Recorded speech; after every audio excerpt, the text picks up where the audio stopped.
어느 조용한 시골 마을, 밤은 깊어가고 있었다. 그 마을 외곽에는 오래된 폐가 한 채가 있었다. 이 집은 사람들에게 기피의 대상이었는데 그 이유는 무려 100년 전으로 거슬러 올라간다. 그 시절 이 집에는 한 부유한 가문이 살고 있었다. 그러나 그들의 끝은 비극적이었다. 가족의 막내딸이 어느 날 알 수 없는 이유로 사라진 후 가족의 평화는 산산조각이 났다.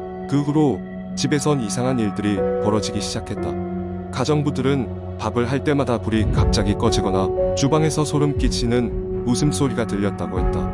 그리고 집의 가장 높은 방에서는 밤마다 누군가 피아노를 치는 소리가 울려 퍼졌다. 피아노 방은 막내딸이 자주 피아노를 치던 곳이었지만 그날 이후로 누구도 그 방에 들어가지 않았다. 이후 가문은 그 집을 떠났고 그 집은 방치되었다.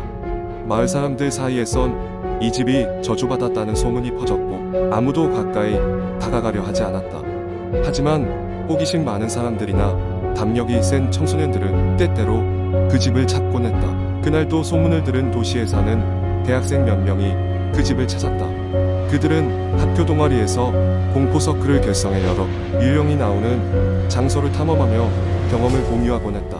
이번이 그들의 5번째 모험이었다. 겨울이 막 시작되려는 어느 저녁, 이들은 마을 외곽에 도착했다. 오래된 대문은 삐걱거리는 소리를 내며 열렸고 그들은 손전등을 켜고 집 안으로 들어갔다. 집 안은 먼지투성이었으며 시간이 멈춘 듯한 공간이었다. 벽에는 가족의 옛날 사진들이 걸려 있었고 곳곳에는 과거의 가구들이 덧없이 웅크리고 있었다. 그들이 가장 먼저 향한 곳은 피아노 방이었다. 계단을 통해 2층으로 올라가던 중 한 명이 발을 헛디뎌 크게 외치며 넘어질 뻔했지만 다행히도 친구가 잡아줘 크게 다치진 않았다. 그들은 서로의 눈을 바라보며 긴장된 웃음을 터뜨렸지만 마음속엔 일말의 불안감이 싹트기 시작했다. 피아노 방 앞에 도착했을 때 문은 조심스럽게 열렸다. 방 한가운데에는 오래된 그랜드 피아노가 자리하고 있었다. 먼지가 수북이 쌓인 건반 위에 한 친구가 손을 올리자 그 순간 방 안의 공기가 왠지 모르게 싸늘하게 변했다. 갑자기 피아노에서 낮고 긴 음이 저절로 울렸다. 모두 놀라 뒷걸음질 쳤고 아무도 피아노에 손대지 않았다는 것을 서로 확인했다. 그 근방의 창문 너머로는 바람이 슬렁슬렁 불고 있었고 그것은 마치 누군가의 한숨 같다. 그리고 바로 그때 방 모서리에서 아이의 손자국처럼 보이는 먼지 자국이 서서히 모습을 드러내기 시작했다. 손자국이 이동하듯 그들의 뒤를 따라오는 것처럼 보였다. 한 친구가 불안감을 못 이기고 방을 뛰쳐나가려 할 때 피아노에서 더욱 강렬하고 빠른 음계가 흘러나왔다. 마치 아이가 불안하거나 뭔가 전하고 싶어하는 듯한 그들 모두의 귀에 꽂히는 소란스러운 음이었다. 그 소리는 점점 더 거세졌고 마침내 모든 친구들은 공포에 질려 방에서 뛰쳐나왔다. 집을 탈출한 그들은 숨을 헐떡이며 한참을 뛰었다. 그들이 한참이나 달렸을 법한 후 멀찌감치 서 폐가를 돌아봤지만 아무런 움직임도 보이지 않았다. 모든 것이 다시 조용해진 듯했다. 그날 밤 이후 그들은 각자의 집으로 돌아갔고 다시는 그 주제에 대해서는 입 밖에 내지 않았다. 그러나 그들의 마음속에선 그날의 기억이 지워지지 않았고 그날 이후로 누군가가 가까이 다가와 손을 잡기라도 한 듯한 섬뜩한 기운이 따라다녔다. 시간이 지나 마을 사람들 사이에서 들리는 소문은 이제 그 집에서 단순히 이상한 소리만 나는 것이 아니라 밤중에 아이의 웃음소리와 함께 창가에서 있는 그림자가 보인다는 이야기까지 덧붙여졌다. 집은 여전히 아무도 들어가려 하지 않았고 시간과 함께 더욱 황폐해져 갔다. 얼마 후 마을에 큰 개발 계획이 잡혔고 그 집은 철거될 예정이었다. 그러나 철거 당일 집에는 다른 마을과 도시의 사람들이 몰려들었다. 마지막으로 시원한 담력을 과시하고자 하는 사람들도 있었고 과거의 비밀을 풀려는 사람들도 있었다. 하지만 집은 아무런 저항 없이 순순히 무너졌다. 짧은 순간 먼지 바람과 함께 어우러진 집터에는 아무것도 남지 않았고 과거의 비밀은 과거로 남게 되었다. 다만 그날 밤 몇몇 사람들은 철거된 자리에서 피아노 소리가 밤하늘에 울려 퍼지는 것을 들었다는 이야기가 전해졌다. 여전히 그 소리가 허공에 울릴 때마다 마을 사람들은 마치 그 가족의 영혼이 아직도 그곳을 떠나지 못하고 헤매고 있는 것은 아닌가 하는 생각을 거칠 수 없었다. 그 이후로도 사람들은 그 이야기와 함께 피아노 소리의 전설을 계승하며 불안한 마음으로 이야기하곤 했다. 그리고 이야기는 점점 더 많은 사람들에게 퍼져나갔다. 밤의 어둠이 밀려올 때마다 그들은 조용히 스스로에게 묻곤 했다. 그날 피아노를 치던 것은 과연 무엇이었을까? 두 번째 이야기. 어느 여름밤 내가 대학 동아리 친구들과 함께 워크숍을 갔던 일이었다. 장소는 깊은 산속에 자리 잡은 오래된 펜션이었다. 펜션은 외딴 곳에 위치해 있었고 주변에는 가로등 하나 없이 칠흑 같은 어둠이 깔려 있었다. 워크숍을 마치고 밤늦게까지 놀던 우리는 슬슬 잠자리에 들기 위해 방으로 들어갔다. 그런데 가장 용감한 친구가 갑자기 이야기를 꺼냈다.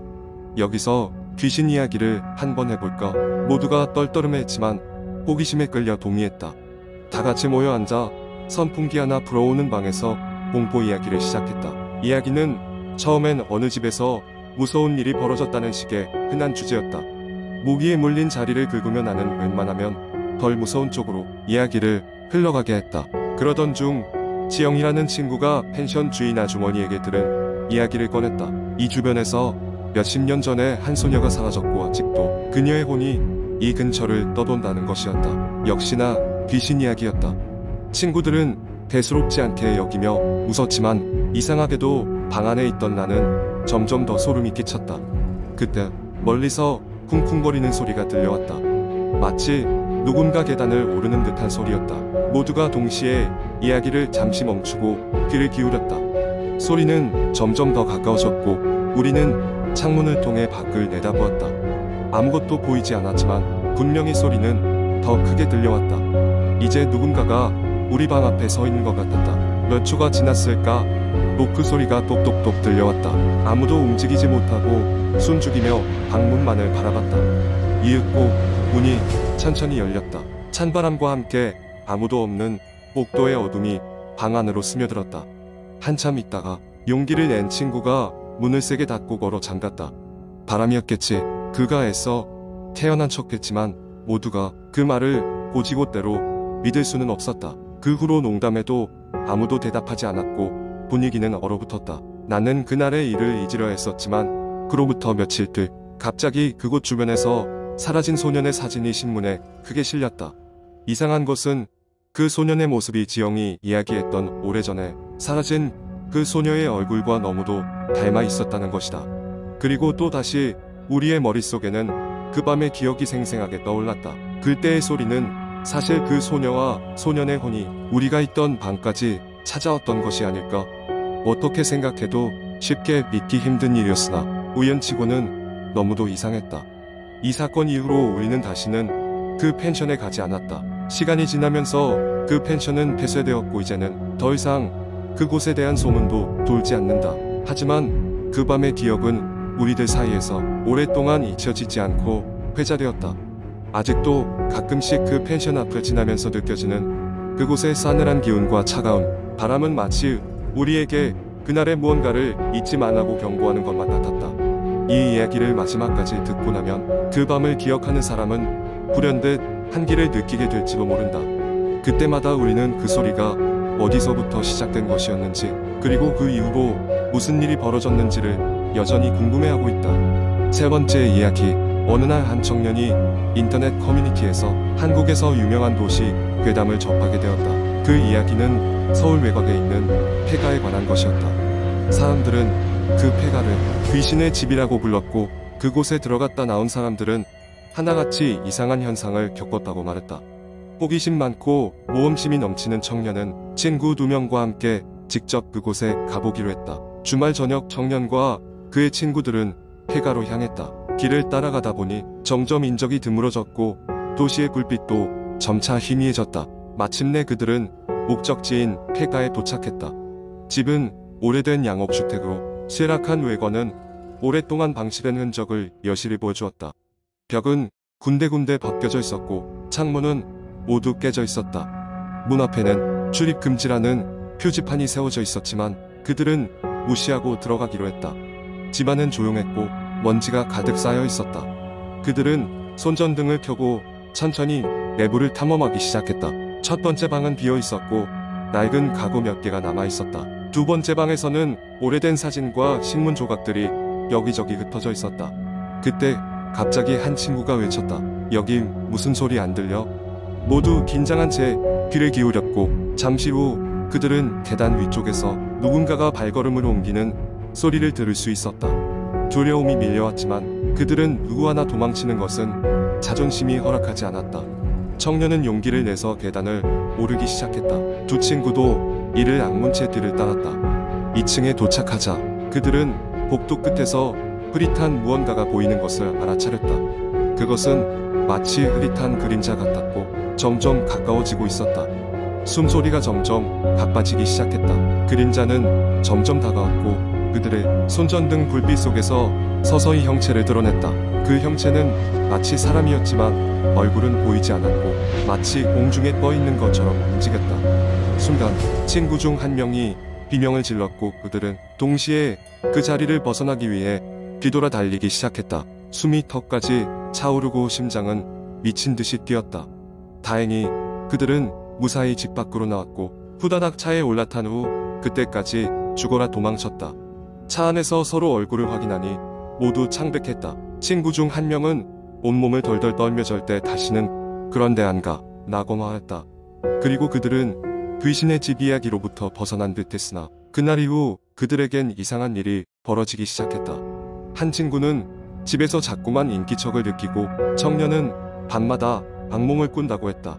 젊은 혈기에 시작한 일탈은 결국 그들의 평범한 일상에 짙은 그림자를 드리웠다. 그날 이후로 그들은 절대로 인터넷 괴담을 무시하지 않게 되었고 특히 사람들로부터 경고가 붙여진 장소에는 아예 발을 들이지 않기로 굳게 다짐했다. 시간이 지나며 그 경험은 그들에게 도시 괴담 이상의 의미로 남았다. 그로 인해 그들 사이의 우정이 더욱 견고해졌고 위험에 대한 경각심도 키울 수 있게 되었다. 하지만 그날 이후로도 그들의 발걸음이 닿는 곳, 특히 어두운 밤 길가에선 언제나 한 번 더 뒤를 돌아보는 버릇이 남았다. 무엇이든 꼬이지 않는 그 무언가가 그들 뒤에서 따라오고 있지는 않은지 확인하기 위해서였다.